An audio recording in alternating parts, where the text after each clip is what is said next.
Morning Grizzlies, first morning in Pattaya. Bit lost on what to do, if I'm honest with you. The weather's not great, it's picking. Still got the spirit of Porto with us. Still picking the rain. In my book, if in doubt, drink coffee and salvation and revelation will follow. So that's what we're gonna do. We're gonna have something to eat. Some strong coffee, hopefully. Have a little look on Google Maps. Some sort of maps. See what the area looks like. What's the lay of the land? Thinking bike ride. Don't really want to get a scooter out today when I don't really know where I want to go. I will do that, but I want a destination in mind before I just jump on one. It could be a laugh actually. Just jump on one, see where we end up.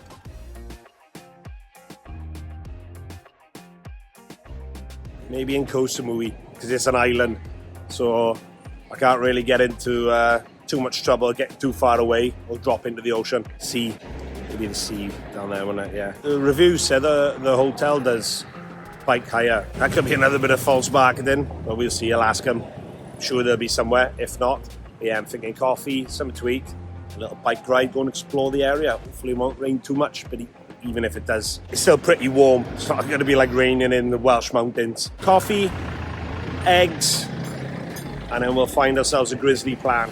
Found a nice little spot across the road from the hotel. It's a hotel one, so I had to come in through the hotel lobby, and it's a buffet style one. So to pay at the hotel lobby, come in for the buffet breakfast, which I haven't had yet. I haven't had coffee though.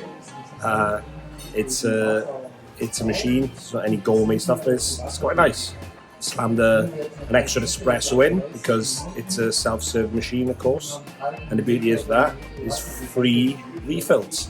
So I'm gonna have a coffee first, chill out, get my bearings, and then get some scram. Funny thing with me is I don't like to sit with my back to the main entrance of places. It's just something I've had for a while, whether it's because of my time in the Marines. I do have a condition, if you can call it that, called hypervigilance, which was self-identified by myself a few years ago as well. Again, I don't know when that hypervigilance came around. I couldn't identify a point in time where it just happened and suddenly I'm hypervigilant. I imagine it's because of my background in the Royal Marines. So yeah, so you're not getting a good view at the minute. There is a door there, but that's out to the little patio area. Mini luxury plaza, not quite. In between, but the main entrance is over there, and so don't like to sit my back with it. Definitely when I'm on my own and with people, it has to be somebody I really trust. Is it pretty ignorant of me to think that most of the cafes here were going to be sort of your canopy, outdoor plastic chair affair on a dusty street corner? Obviously I knew they weren't all going to be like that. But is it ignorant of me to think that a lot of them are going to be like that? They might be. I haven't really seen much of the area yet. But it's quite nice. Hotel lobby. Nice sort of marble effect. Fake marble effect. Tables and floors. So it's alright. I was thinking there's a bit of a strange take on breakfast here. With the buffet stuff laid out. It's like rice, chicken, like fried pork. Which I guess pork. We have bacon on our breakfast, don't we? So kind of figures. So ditch it all up, and it's more like my Saturday night Chinese takeaway than a breakfast. And then I realised through a glass door there's a lovely lady cooking fresh eggs and omelettes, things like that. So I popped out, got myself some scrambled eggs. And luckily, if they didn't have that, I'm someone that could eat egg fried rice for breakfast. I love it. But yeah, it's pretty nice little breakfast actually, and it's a buffet, so you can help yourself. And got my third coffee on the go as well. Lumping it down with rain today, which is good in a way, because didn't have anything planned in my head or anything booked yet. Been in that limbo of still a little bit tired on the first morning. What do I really want to do? Being indecisive. It's like, well, it's hammering down with rain, so it's a lot of things out the window. Not that I'm any kind of pussy, but it's not great doing a lot of the things you want to do and associate in Thailand in the rain. So I thought I'd just come for a little snoop around the mall. Other than that, with the mall, I'm a big fan of start from the top, work your way down. So up we go. Top floor's the food court. And I just had breakfast, so back down we go. Dairy Queen's on the next level, so I might be hanging around here for a while. Can't tell some of these clothes are chicks or dudes. But we're in Thailand, so I don't think it matters. I haven't come all the way to Thailand to buy some shorts from George Asda. There's some Primark specials. Yeah, Primark as they call it in Wales. That's Swansea definitely. Just took out 20 grand. Woohoo! Bit of a rip off of the ATM, you know. Charged you about a fiver for the withdrawal, plus I think 150 for my card issuer. So not a great system. Needed the cash, so there it is. Bagged myself a Dairy Queen.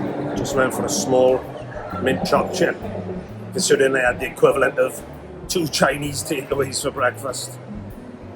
It's no surprise you got a Dairy Queen out here, actually, because my only other trip to Southeast Asia, to Brunei, Borneo, they had one there, which we absolutely smashed, because when we get out of the jungle, of course, starving, have to be in the jungle for 5 days a week at a time, getting starved, dehydrated. They had a Pizza Hut right next door to it was a Dairy Queen. It's quite funny, I remember on one little stint into the jungle, we had this sergeant called Joe, paratrooper, really old school, very tough, robust, straight down the line. He didn't own a TV, didn't have like a online account or the internet or anything, wouldn't like buy anything online, went to the bank. He was about my age. He wasn't old or anything, I was 30s, early 30s at the time.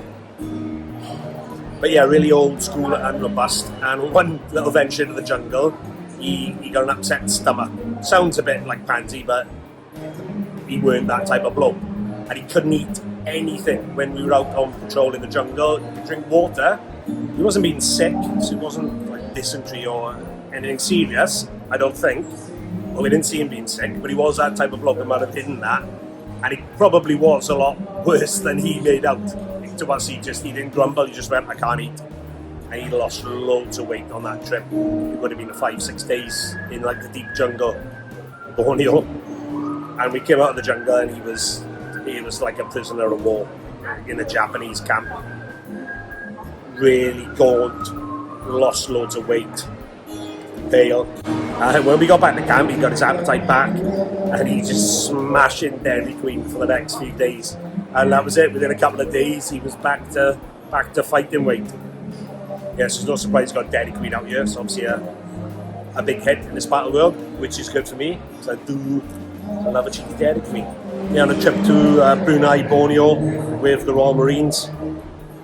A fantastic trip. So glad I got to do that in my career. I really treasure it, the opportunity to go out there 7 weeks, training to be a jungle warfare instructor. Deep in the jungle, so learning all about jungle warfare and then how to teach it to the lads, which I did. To then go straight to do. I went to Central America, Belize, a contrasting jungle environment. But after that course, went straight out there to train the lads. An amazing experience, the environment out there, how you're just so removed from human nature and population, but up close and personal with the animal kingdom, like very up close and personal. Just totally cut off from civilization, and an amazing experience for me back then with the Marines. Sat in the middle of the mall, there's like people walking past me like centimetres away, looking at me. It shows how far I've come with, like I was never a not confident person or shy or anything, but how much I've come comfortable with just filming with people all around me now. I first started doing it like outside Tesco's. I was like waiting for like clearance within 50 metres around me of anybody like looking at me from 50 metres. They put the camera away. So now I'm just whipping it out, he says, and the camera in the middle of the mall and just cracking on.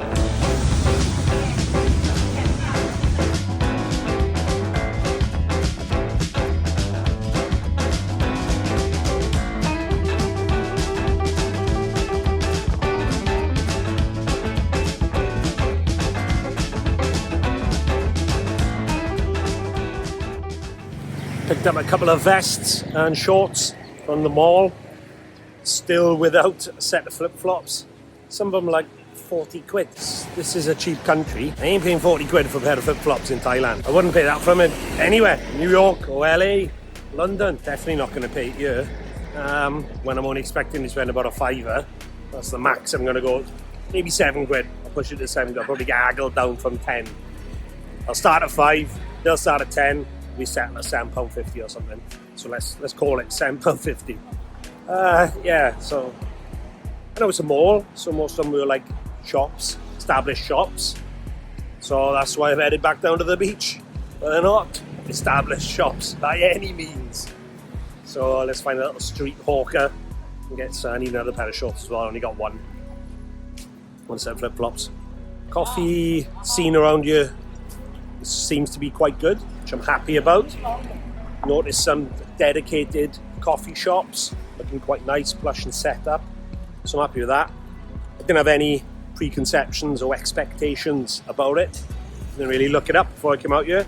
So find it like that is nice, as opposed to probably my worst coffee experience on my travels, which was Bolivia and Peru. Outside of Lima and well-established places, it wasn't just that it was instant coffee everywhere, like Nescafe. But it was because of my expectations and preconceptions. You think in Peru, Bolivia, this is where the coffee comes from, South America.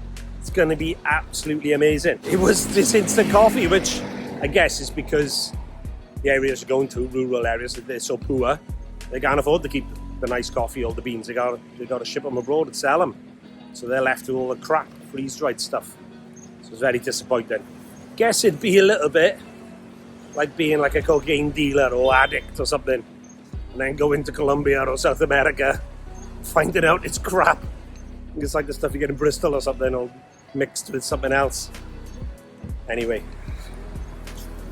glad that the coffee's good here. I'm not going to be finding out what the cocaine is like around here, and so I definitely haven't looked that up either. But I'm glad about the coffee situation. Right, let's go find some flip-flops, shall we? Thank you. Cheers. Thanks, guys. Bye. Still haven't a massive thank you yet, which is a bit embarrassing for me.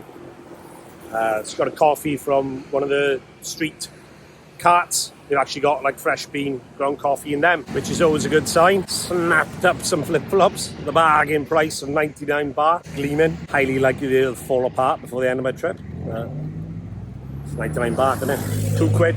It's quite hard to work out if the people on the street coming up to you are begging for money or offering a massage. So there's probably been quite a few people that I've said no thanks to that were actually asking me for money. I don't know if it is a way of working it out. Also, I can't work out if they're massage parlours or massage parlours. When you walk past, they obviously ask you to come in. And a few of them have been, when I said no, they're like, oh, why not? You sexy man. Which they obviously say to everyone. But I was like, well, what's that got to do with it? What's being a sexy man, or being called a sexy man, got to do with wanting a massage? Which, obviously I know what the purpose of the massage, getting you in or whatever, but what's calling you a sexy man got to do with it? Fucking hell. Any danger of a pavement around here? She's been to the 7-Eleven to stock up. I don't know any of you be giving me any shit about, oh, you were just preaching. You haven't come to Thailand to go to Starbucks and KFC. Yes, right. But that was only a 7-Eleven in name.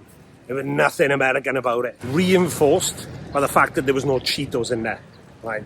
So I'm not having it. No Cheetos, no Gatorade, no jerky. It ain't a 7-Eleven, apart from the name.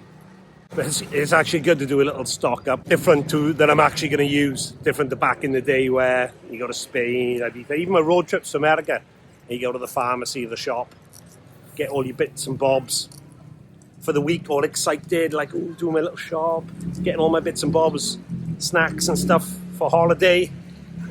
The only thing you end up using is like the water, because you're just hard on it, partying for 7 days, maybe longer. And all the little things, the food and the little bits of bobs you got, you go straight in the bin at the end of the week. So it's nice to actually do a little shop of stuff I'm actually going to use for once. So I thought for some scran, I'm going to brave it, Apparently there's a bar called the Queen Victoria on the Soy 6 within the Mayhem. Apparently you can get something to eat there, and obviously you don't get bothered and fussed like the rest of it, but you can actually watch it from afar. So it's towards the top end, so you have to run the gauntlet a little bit. So I'm going to poke my head down.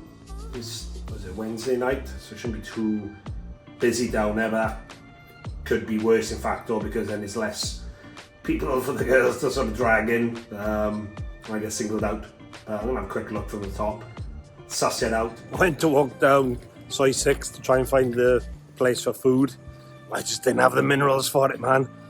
When I walked down there yesterday, it was during the daytime. I did a walk down, flyby, pass with a phone camera stuck to my chest. So yeah, it was daytime. It was pretty tame, to be honest with you. I went back tonight. Jeez, man, it's in full flow. It's not even the weekend. Carnage, bodies everywhere. So I started walking down for a bit and I was like, I can't go for this. I got the minerals.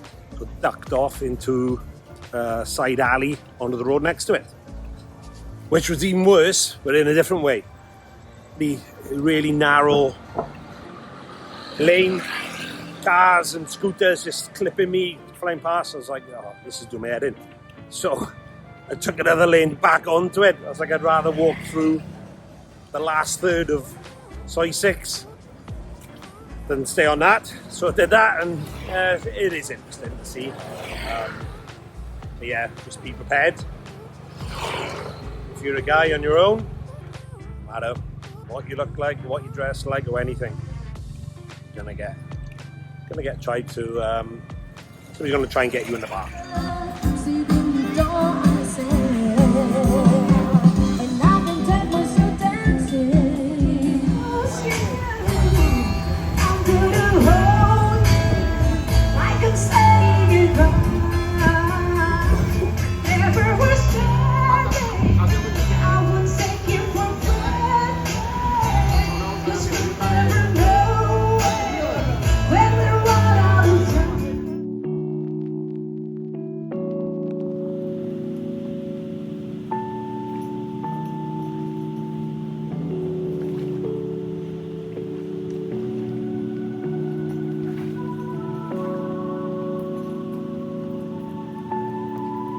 Midnight now, bedtime for the lone wolf. Hopefully find some action tomorrow, whether that's a bike, as in a bicycle. I think it's just mostly scooters though. I might consider, if I can find one, going on a bike tour, because apart from the beach, too sure where to go. I found a couple of places on the maps, a bit of a trek, so if I set off early enough, I should be able to do that. We'll just cuff it in the morning. So I'm going to do a circuit in the morning, get myself going. I think we're going to go out and we're going to find ourselves an adventure. Good night, Grizzlies. Hello, Grizzlies. My name is Whiskey Wolf. I served 17 years as an elite Royal Marines commando. I'm a best-selling author of 4 books. I've led men into war 4 times, jumped out of planes, escaped a kidnapped attempt in Iraq, and got all sports shorts banned from the DVLA. I'm a survival expert in the Arctic, jungle, and desert. I've travelled the world lone wolf, lived homeless in the UK and the notorious migrant camp in Calais, France. I then crossed the English Channel in a 9-foot dinghy, unsupported, undetected at night. I am founder and pioneer of Tramp Face, Salute Charity, and my small business that I dragged through the disaster of COVID. My wolf pack is made up of my half Welsh, half American daughter, my Hungarian Vizsla puppy, and our friends, the Grizzlies. That's you. Together, we are going to wolf the world. Because... If you're going to be a bear, you may as well be a grizzly.